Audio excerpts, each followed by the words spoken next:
Hi hello నమస్తే. నేను మీ కట్టా కార్తీక్.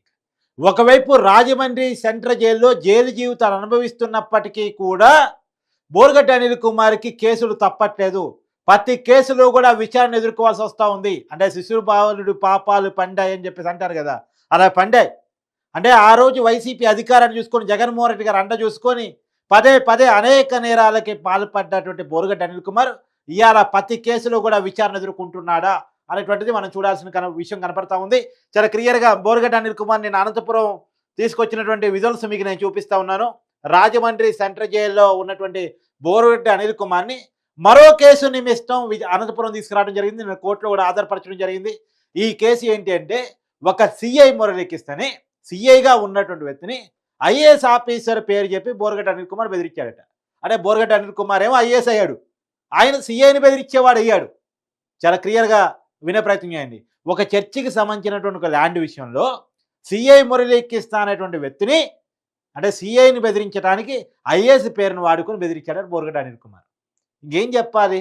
ఇప్పుడు బోరుగడ్డ అనిల్ కుమార్ గతం లేక పరిస్థితి లేదు. ఇప్పుడు మధ్యంతర బెయిల్ వచ్చే పరిస్థితి కూడా కనపట్లే. కాకపోతే సోషల్ మీడియాలో జరుగుతున్న ట్రోలింగ్ ఏంటంటే బోరుగడ్డ అనిల్ కుమార్ చూడండి. ఒకప్పుడు బోరుగడ్డ అనిల్ కుమార్‌ని చూడండి. ఇప్పుడు బోరుగడ్డ అనిల్ కుమార్‌ని చూడండి. ఎంత మార్పు? ఒక రిపోర్టర్‌తో అన్నాడట 30 కేజీలు తగ్గానని చెప్తున్నాడట. ఏం సార్ ఇలా అయిపోయారు ఏంటి అసలు మీ పరిస్థితి ఇలా అయిందంటే 30 కేజీలు తగ్గానంటున్నాడంట. సరే తగ్గటం మంచిదే. తగ్గడానికి చాలా మంది డైటీషియన్ దగ్గర వేలకు వేలు ఖర్చు పెడతా ఉన్నారు. ఆ ఖర్చు అవసరం లేకుండానే బోరుగడ్డ అనిల్ కుమార్ 30 కేజీలు తగ్గాడంట. సరే తగ్గటం మంచిదే ఆరోగ్యానికి. మంచి తిండి జైల్‌లో పౌష్టికాహారమే పెడతారు. ఏ ఏ ఫుడ్ పెడితే ఆ ఫుడ్ బెటరు. జంక్ ఫుడ్‌లు బెటరు. తర్వాత విచ్చలవిడి ఆయిల్‌తో చేసినటువంటి ఫుడ్ మంచి ఆయిల్‌తో చేసిన ఫుడ్డే పెడతారు. జైల్‌లో మంచి పౌష్టికాహారం, నాణ్యమైన ఆహారం, రుచికరమైన ఆహారం ఉండకపోవచ్చేమో గానీ, పౌష్టికాహారం అయితే అందుబాటులో ఉంటది. సో, మంచి ఆరోగ్యంగానే ఉన్నాడు. కానీ, ఏదో ఒక దిగాలు లేని పరిస్థితి. ఇప్పుడు అన్ని దిగాల కంటే కూడా మానసిక దిగాలనేటువంటిది చాలా పెద్ద దిగాలు.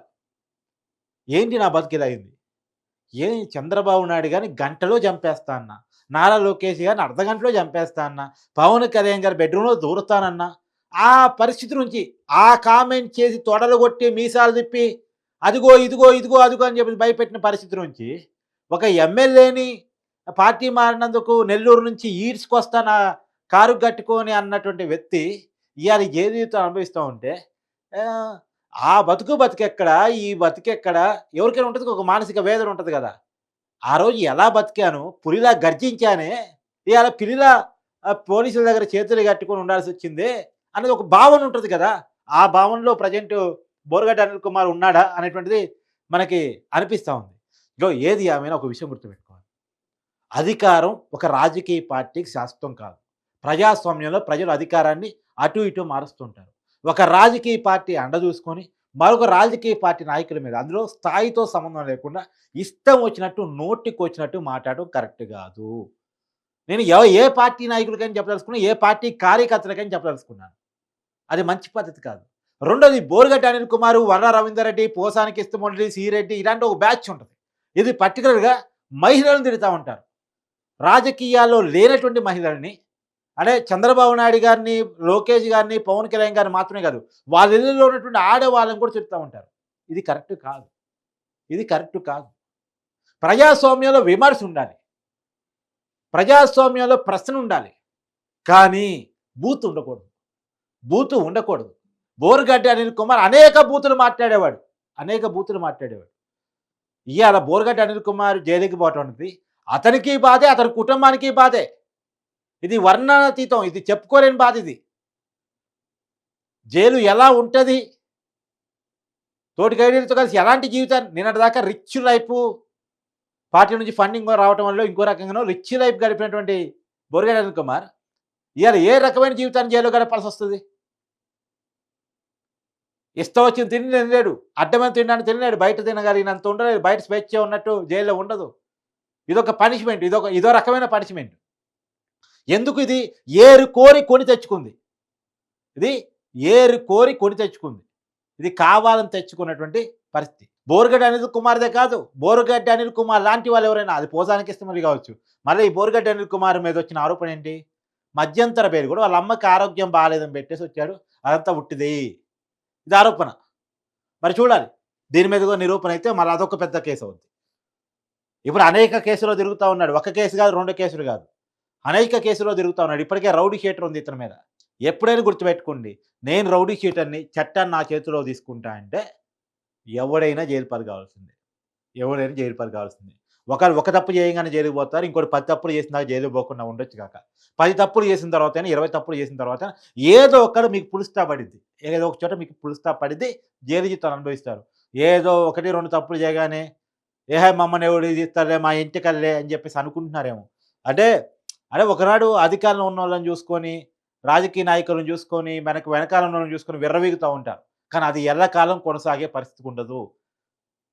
జగనన్న మనిషినని చెప్పుకొని తిరిగాడు వర రవీందర్ రెడ్డేనా, ఈ బోరుగడ్డ అనిల్ కుమార్ ఆయన. ఇయాల చూడండి మనిషిని చూడండి. మొన్న ఈ మధ్య వల్లభనేని వంశీని చూసారు కదా మీరు. వల్లభనేని వంశీ అంతగాడని జగన్మోహన్ రెడ్డి గారు చెప్తా ఉంటాడు. నేను చెప్పడం కాదు, జగన్మోహన్ రెడ్డి గారు చెప్తా ఉంటాడు. అంతగాడిగా జైలుకి పోయాడేమో. కానీ జైలు నుంచి మొన్న కోర్టుకొచ్చినప్పుడు చూడండి.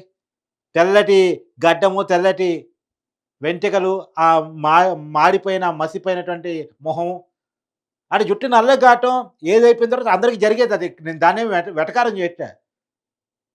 కానీ తనను తాను అందగాడు అనుకుంటే మేకప్‌లేసుకొని ఆ రకమైన బిల్డప్ అవసరం లేదు గదా! అనేది అతను యాంకర్ కాదు గదా! సరే ఏది ఏమైనా కానీ తమను తాము అందగాళ్ళు మిగతా వాళ్ళకంటే అందంగా ఉంటారు అని అనుకోవడం అత్యంత పొరపాటైన విషయం. మొన్న చూస్తే అర్థమైపోయే విషయం. సరే అందగాడైతే అందగాడు అనుకో, గొప్పలు చెప్పుకో. కానీ ఆ దందాలేంటి? బెదిరించడాలేంటి? కిడ్నాప్‌లేంటి? కిడ్నాప్ కేసులో గదా! వల్లభనేని వంశీ అరెస్ట్ అయింది. కిడ్నాప్ కేసులో గదా! ఈ రకమైనటువంటి పరిస్థితికి వీళ్ళు స్వయంగా కొని తెచ్చుకున్న ప్రమాదాలు. స్వయంగా కొని తెచ్చుకున్నటువంటి ప్రమాదాలు. ఇప్పుడు సీరెట్ తిరుగుతుంది. స్టేషన్‌ల చుట్టూ తిరుగుతుంది. 3 పోలీస్ స్టేషన్‌లు. ఒకటి వైజాగ్ పోలీస్ స్టేషన్, ఒకటి Vizianagaram police station, 3 Anakapalli police station. Police స్టేషన్‌ల చుట్టూ తిరుగుతుంది. నెరమెల్లనుకుంటా. తిరుగుతా ఉంది కేసులు. కాతే ఏదో అరెస్ట్ కాకుండా ఏదో వారెంట్ తెచ్చుకున్నట్టుంది. ఏదేమైనా ఒక కేసులో కాకపోతే ఇంకో కేసులో అయినా ఈరోజు కాకపోయినా రేపైనా సీరెడ్డి కూడా అరెస్ట్ అయ్యి ఇదే జైలు జీవితాన్ని గడపాలి. అని నోటుకొచ్చినట్టు మాట్లాడితే వదిలిపెట్టరు గదా! అమ్మలు, అక్కలు, చెల్లెలు ఇంట్లో ఉన్న ఆడవాళ్ళని తిడతారా? ఎవరిచ్చారు మీకు హక్కు? తిట్టే హక్కు ఎవడిచ్చాడబ్బా? ఒక వార్తను విశ్లేషించేయండి. ఒక వార్తని ప్రజలకు చెప్పండి. ఒక వార్తలో మీకు అనిపించిన భావాన్ని, భావజాలాన్ని ప్రజల మీద చెప్పండి. తప్పులేదు. దాన్ని ఒకరు రిసీవ్ చేసుకోవచ్చు, ఇంకోరు రిసీవ్ చేసుకోకపోవచ్చు. నీ మాట ఒకళ్ళు వినొచ్చు, ఇంకొకళ్ళు వినకపోవచ్చు. నువ్వు చెప్పేది ఒకరికి నచ్చొచ్చు, ఇంకోరికి నచ్చకపోవచ్చు. కానీ ఈ బూతులేంటి? అర్ధగంటలో చంపుతారా? గంటలో చంపుతారా?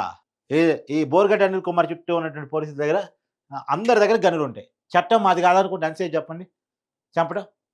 చట్టం మాది కాదనుకుంటే కానీ ఎవరైనా చట్ట ప్రకారం పోవాల్సిందే. ఎవరైనా చట్ట ప్రకారం పోవాల్సిందే. చట్టాన్ని గౌరవించాల్సిందే. చట్ట ప్రకారమే ఉండాలి. కానీ మరి జగన్మోహన్ రెడ్డి గారు ఇట్లాంటి కల్చర్‌ని ఎందుకు ఎంకరేజ్ చేశారో తెలీదు గానీ, దీనికి ఇకనైనా ఫుల్ స్టాప్ పడాలి. ఇప్పటికీ వైసీపీ శ్రేణులు కొంతమంది మొన్న అన్నా రెజినోవా గారు తిరుపతి వెళ్లి దేవుడిని దర్శించుకొని గుండు చేపించుకుంటే అంటే తలనీలాలు సమర్పిస్తే దాన్ని కూడా వివాదం చేసే ప్రయత్నం, దాన్ని కూడా ఏదో ట్రోల్ చేసి మహిళని కామెంట్ చేసే ప్రయత్నం. ఏమనాలిగా వీళ్ళు వీళ్ళు మారరనుకోవాలా?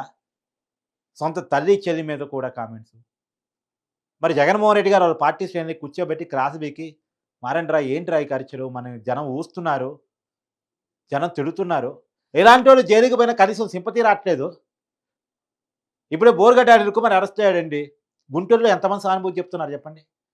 పోసారి కిష్టమల్లి అరెస్ట్ అయ్యాడండి. సినిమా ఇండస్ట్రీలో ఉన్న సానుభూతి చెప్తున్నారా? శ్రీరెడ్డి స్టేషన్ చుట్టూ జరుగుతుందండి. ఎవరైనా మహిళలు బాధపడుతున్నారా? అయ్యో పాపం ఒక అమ్మాయికురాలిని పోలీస్ స్టేషన్ చుట్టూ తిప్పుతున్నారే అని. ఎందుకు వాళ్ళకి సానుభూతి రావట్లేదు? వాళ్ళు మాట్లాడిన మాటలు అట్లాంటివి. వాళ్ళు చేసిన చేష్టలు అట్లాంటివి. నోరు మంచిదైతే ఊరు మంచిదవుద్దంటారు. కానీ నోరు మంచిదైతే మీరు మంచోళ్ళవుతారు. ఊరు మంచిదైద్దో లేదో నాకు తెలీదు గానీ మీరైతే మంచోళ్ళవుతారు. నోరు మంచిది కావాలంతే. యాహ్! Thank you.